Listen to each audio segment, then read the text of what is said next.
Nós, a Europa, tem a ver com a Europa, tem a ver consigo. À sexta, uma reflexão sobre a atualidade europeia. Voltamos a conversar a propósito da atualidade na União Europeia com a doutora Ana Rita Barros, formadora do Centro de Informação Europeia Jacques Delors. Boa tarde. Muito boa tarde, Ana Marta. Vamos começar por fazer uma referência ainda às eleições legislativas francesas. Cumpriu-se a segunda volta. A vitória foi clara do partido de Emmanuel Macron. Uma vitória muito expressiva, em que, de facto, renovou o tecido legislativo francês. Portanto, são políticos completamente diferentes, até porque o partido de Macron era um movimento e não tinha deputados, portanto, é uma novidade nas últimas décadas em França, e uma profunda renovação dos políticos que agora são oriundos de outros sectores. Não era muito tradicional em França. Portanto, a nova Assembleia é composta por menos políticos profissionais, mais deputados no feminino, o que é importante, e mais deputados ligados ao mundo empresarial, que pode ter aqui várias leituras, não só para querer, enfim, dar um cariz diferente à composição da Assembleia, mas também, às vezes, pode haver outros interesses. Esperemos que Macron, com esta vitória expressiva, consiga levar avante aquelas suas propostas das campanhas. Uma renovação, então, da classe política francesa à frente dos seus destinos. E uma vitória também de um presidente que já não acontecia desde de Gaulle em 1958. Porque Macron, é preciso ver que ganhou 4 eleições, no fundo, foram 2 para as presidenciais, 2 para as legislativas, e é uma vitória muito expressiva, o que faz de Macron um dos presidentes mais poderosos eleitos nos últimos tempos. E espera-se reflexos internos na União Europeia? Bastante. Uma liderança muito forte e de facto, o retorno da França a uma posição determinante no espectro europeu. Entretanto, começaram as reuniões, as rondas de negociações para a saída do Reino Unido da União Europeia. O que é que já ficou acordado? O que é que podemos adiantar? Portanto, dizem os negociadores que a vitória neste lado está na parte da União Europeia. Veremos, porque os britânicos também dizem muito com o espírito deles que não interessa o começo, interessa é como se conclui. O que é uma realidade. O que é uma realidade, mas tem muito a ver com o temperamento fleumático dos britânicos. Não é? Mas o que ficou acordado foi que se vão constituir grupos de trabalho. 3 grupos de trabalho para já, para definir as prioridades de saída. Um desses grupos, o primeiro, é formado por um fórum de peritos com representantes de ambas as partes, claro, dedicado aos direitos dos cidadãos. É fundamental na medida em que existem 3.200.000 europeus a residir no Reino Unido e 1.200.000 britânicos a residir na União Europeia. O segundo grupo de trabalho irá debruçar-se sobre a célebre factura do Reino Unido para com a União Europeia. Enfim, é no fundo que a União Europeia... Deve haver. Sim, e o que tem que pagar na saída, não é? Fatura final de saída, que se estima, há valores estimados que atingem até os 100.000 milhões de euros, que é importante, e também depois faz repensar o orçamento europeu face à saída do Reino Unido. E o terceiro grupo é dedicado aos problemas de fronteira, porque a Irlanda do Norte, a parte britânica, faz uma fronteira física com a República da Irlanda, o que é importante. Nestas situações há um aspecto que realça, é a união dos outros 27 Estados relativamente ao Brexit. Há uma frente comum, digamos. E há uma posição comum em que se afirma exatamente, afirmaram os 27 depois da cimeira da semana passada, que estamos unidos na negociação com Londres. É uma posição importante. Agora veremos o desenrolar. Para já, o Reino Unido aceitou, nesta primeira ronda de negociações, que a negociação será a primeira da saída e depois vão analisar o dossiê das relações futuras Reino Unido-União Europeia, quando a Primeira-Ministra Theresa May tinha indicado que as negociações eram para serem simultâneas. Isto indica alguma fragilidade do Reino Unido. Alguma cedência nas negociações. Sim, muito em resultado das eleições que foram um bocado débeis, digamos assim, para o Reino Unido. Mas, enfim, ainda nada está a ganho, não é? É uma negociação que se vai prolongar. Vai-se prolongar e nós vamos acompanhar, como aliás já referimos isso.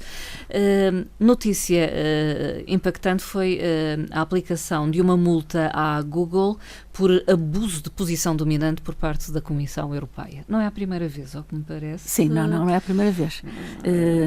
Isto começa com recomendações e depois, quando as empresas não cumprem, tem a ver com a concorrência, são aplicadas multas. A multa é elevada. Sim. 2 mil milhões de euros, 2,42 mais precisamente, o que é muito, e tem a ver com o facto da Google ser um motor de busca que, enfim, que todos nós conhecemos e utilizamos e que é muito útil, mas todos aqueles cliques têm de facto reflexo em termos de preços. E o que a Google parece, segundo a pesquisa e o relatório da Comissão, tem feito desde 2008, começando na Alemanha e no Reino Unido e depois estendendo aos outros Estados-membros da União Europeia. Quando existe comparação de preços com produtos oferecidos, os valores da Google estão sempre primeiro do que as outras empresas, situando-se as outras empresas muitas vezes em segunda ou terceira página, o que normalmente nós... Sim, não aparecem em primeiro lugar na busca. Exatamente, estão muito cá para baixo e, claro, que são menos utilizadas, não é? Isto tem a ver com o mercado da concorrência e daí a advertência da Comissão Europeia, que visa, é a advertência e a aplicação da multa, portanto visa também que a Google não só repare o que está no passado, mas que tome procedimentos relativamente ao futuro para que os sites das empresas concorrentes apareçam exatamente na mesma posição página, pelo menos, para permitir a comparação, porque aí tem a ver muito com receitas. Portanto, tem a ver com a política antitrust da Comissão Europeia e também com o mercado livre. A empresa, a Google, considerou desajustado, digamos, esta imposição de multa, mas é sempre, não seria expectável outra posição. Claro.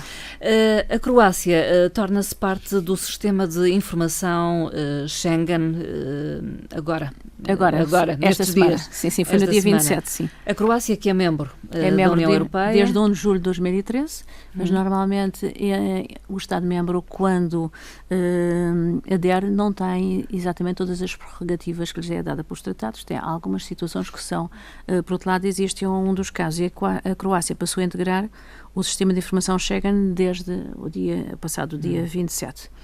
Isto significa troca de informações de fronteira com os sistemas de outros Estados-membros, o que é importante, não é? Não só pela posição que a Croácia tem geograficamente, e também pela fronteira que tem com a Eslovénia, que fica ali ao lado. Portanto, é, digamos, importante em termos de segurança. De segurança e também de proteção dos cidadãos. E também a rapidez, não é? Sim. Porque a Croácia tem os vários tipos de fronteira, também tem fronteira marítima, há muitos cruzeiros ali naquela zona também, e nesta época de férias é importante agilizar as trocas de informações, não só de passageiros, como de bens e até de veículos, não é? Sim. Portanto, são esses vários aspectos que serão depois fonte de informação os sistemas SIS dos diversos Estados-membros. Há que referir que a Estónia assume já no próximo dia 1 de julho, portanto sábado, amanhã, a presidência rotativa do Conselho da União Europeia. É a primeira vez que acontece? É a primeira vez. A Estónia que aderiu em 2004, é a primeira vez. Segue-se a Malta. Malta termina hoje, dia 30, e depois inicia-se o período da Estónia durante 6 meses. Estas presidências são semestrais, vai até 31 de dezembro deste ano. Inicia-se também o processo do trio europeu. O que é que isto quer dizer, doutora Ana Rita Barros? O que é o trio europeu? É um programa conjunto de 3 Estados que vão presidir aos destinos do Conselho nos próximos 18 meses. E esses Estados são a Estónia, agora a iniciar, em 1 de janeiro começa a presidência búlgara e depois no último semestre de 2018 a austríaca. O programa é definido conjuntamente para que as políticas europeias sejam articuladas e aplicadas pelo conjunto dos Estados, não é? Porque 6 meses é muito pouco para uma presidência. Claro. 6 meses é muito pouco para fazer avançar qualquer tipo Sim, de implementar políticas e concretizá-las. Portanto, se não houvesse articulação e continuidade, as políticas podiam, de facto, não chegar a bom termo. Sim. Portanto, os países assumem o compromisso de gerir esse programa, de dar continuidade e de a determinadas consenso, políticas. Exatamente, políticas nesse período de 18 meses, que acaba agora com Malta, portanto começou anteriormente e agora inicia-se um novo trio de presidências. Sim. Mas isto é já algo que já vem desde nos últimos anos? Sim, desde 2007 praticamente, por aí tem sido política definida na União Europeia esse trio. E já foram, digamos, anunciadas algumas das prioridades políticas europeias deste trio, desta presidência? Exatamente. Começa pela segurança, é fundamental. A segurança, quer interna, quer de proteção das fronteiras externas da União Europeia, é um assunto comum a estas políticas. Depois, desenvolver o comércio eletrónico. A Estónia tem muita cobertura em termos digitais, já tínhamos aqui falado há muito mais tempo, e é importante e é notório que a Estónia inaugurou este mês uma embaixada, a primeira embaixada de dados no Luxemburgo. Embaixada de dados, uma coisa diferente, é uma representação, digamos que é uma representação da Estónia no Luxemburgo, mas com dados eletrónicos. Sim. Portanto, não é como pessoas, não é física. Virtuais, é virtual. É interessante, porque é a primeira, e é interessante ser um país pequeno como a Estónia. Claro que depois isto tem outras implicações, mas os dados são dados da administração pública estoniana, que são arquivados em servidores do Luxemburgo. E estes dados contêm informações vitais para o Estado. Claro, tem que ser num país que gere confiança, não é? Mas seria uma política a ser seguida por outros Estados. E contém informações que são importantes para o Estado, para a Estónia, dificultam um ataque, e se esse ataque ocorrer, há sempre uma base de dados substituta noutro Estado, o que é importante.